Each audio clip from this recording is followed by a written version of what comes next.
चलो हमें कॉलेज का देर हो रहा है।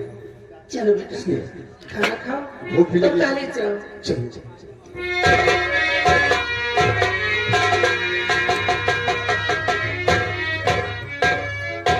ठीक है। एक दिन बड़े भैया ने मुझसे कहा था कि जद्दा सिंह ध्यान रखना, अगर मेरा भाई जिस दिन अकेला कहीं जाए तो फौरन मुझे बताना।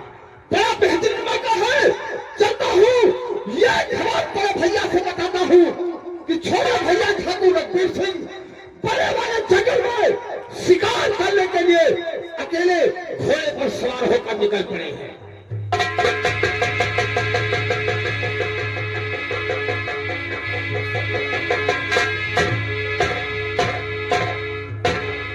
न जाने देता है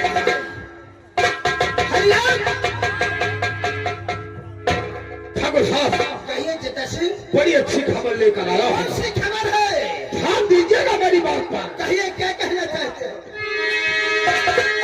ठाकुर साहब बात पर करिए जरा।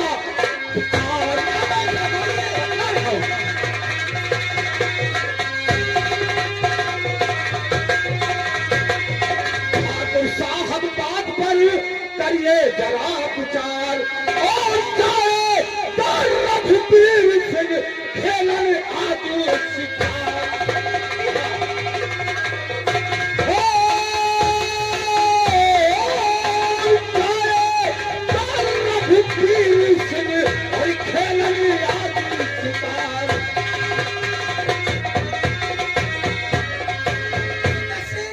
ठाकुर साहब, हमारा छोटा भाई आज शिकार खेलने बियाबान जंगल में जा जी हाँ, बड़े वाले जंगल की तरफ घोड़े पर सवार होकर वो भी अकेले शिकार खेलने के लिए निकल पड़े हैं। तो जता सिंह, कहिए। देखिए हमारे पास समय बहुत कम है।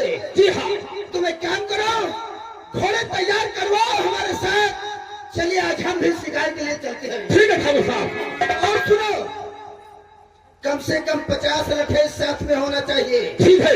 लेकिन तुम्हें एक बात हम रास्ते में समझाऊंगा। ठीक है। ठीक है? जी हाँ, जैसे समझाऊंगा ठीक वैसे करना। ठीक है। आइए हम चलते हैं शिकार के लिए। चलिए।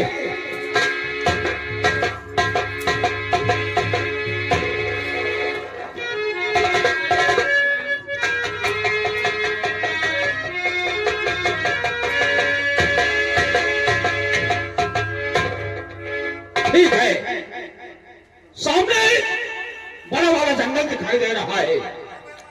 इसी जंगल में चल करके शिकार करूंगा और सूरज डूबने से पहले फार्म हाउस वापस लौट जाऊंगा।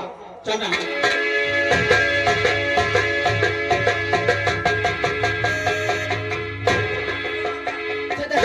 कहिए ठाकुर साहब।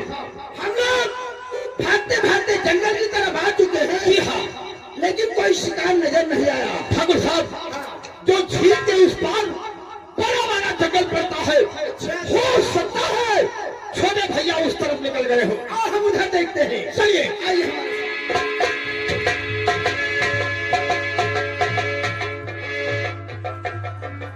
क्या बताऊं, पूरा जंगल छान डाला लेकिन कोई शिकार नजर नहीं आ रहा है। खैर, आगे जंगल खुला मालूम पड़ रहा है। इस घने वाले जंगल में कोई न कोई शिकार हमारे हाथ जरूर लगेगा। चल करके आगे देखता हूं।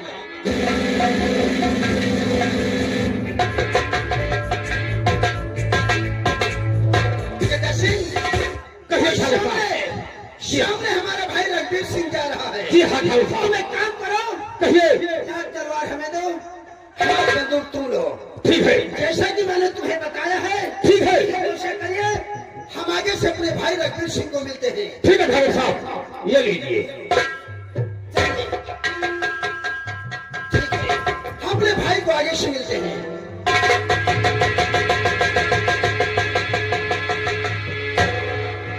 क्या हुआ?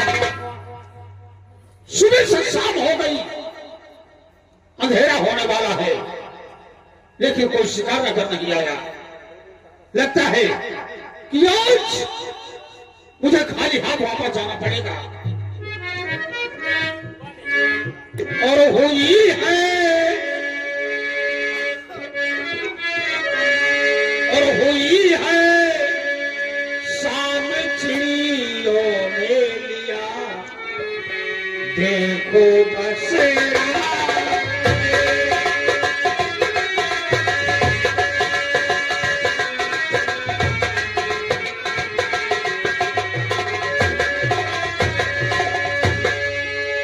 हुई है शाम, चिड़ियों ने लिया देखो बसेरा। है आगे जाने में खतरा दिक्कत, जंगल घनेरा है।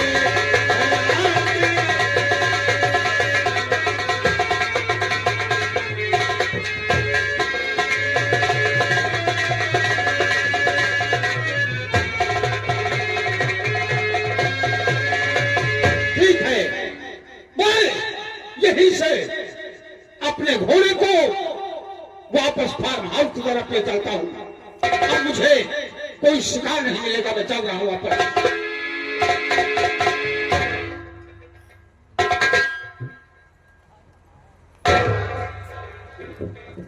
अरे भैया, हाँ मैं, लेकिन रघुवीर सिंह, हम क्या देख रहे हैं कि घोड़े पर सवार सूरज हो रहा है, शाम हो गई है और उसमें अपन जंगल में अकेले भटक रहे हो। आखिर बात क्या है?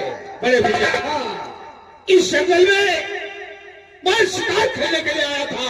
शिकार? पूरा जंगल छान डाला, सुबह से शाम हो गई, लेकिन कोई शिकार नजर नहीं आया। अच्छा, इसलिए मैं वापस फार्म हाउस जा रहा हूं।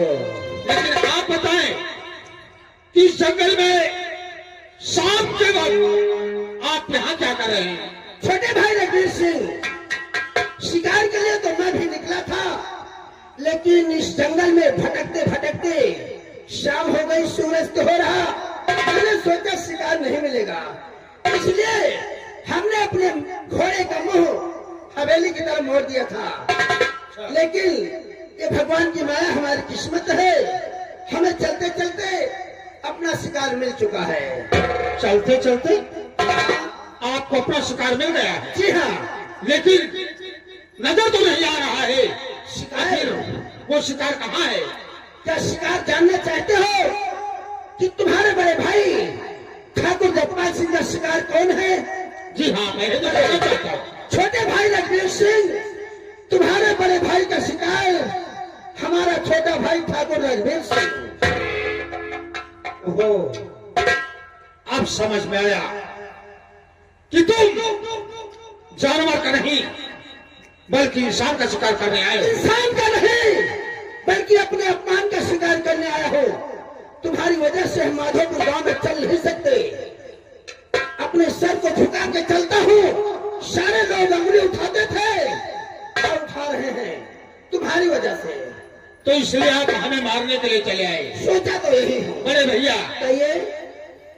हमने आपसे एक दिन कहा था क्या?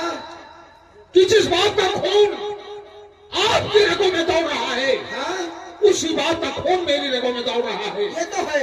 एक भाई दूसरे भाई से कभी कमजोर नहीं होता। अगर कमजोर होते तो सपना से शादी न करते। तुम कमजोर कहाँ हो? तुम्हारी ताकत तो हमसे दूनी है। तो फिर मेरा रास्ता छोड़िए और हमें जाने दीजिए। रास्ता छोड़ूंगा जब तुम अपने हाथों से अपने बड़े भाई का खून कर दोगे तब।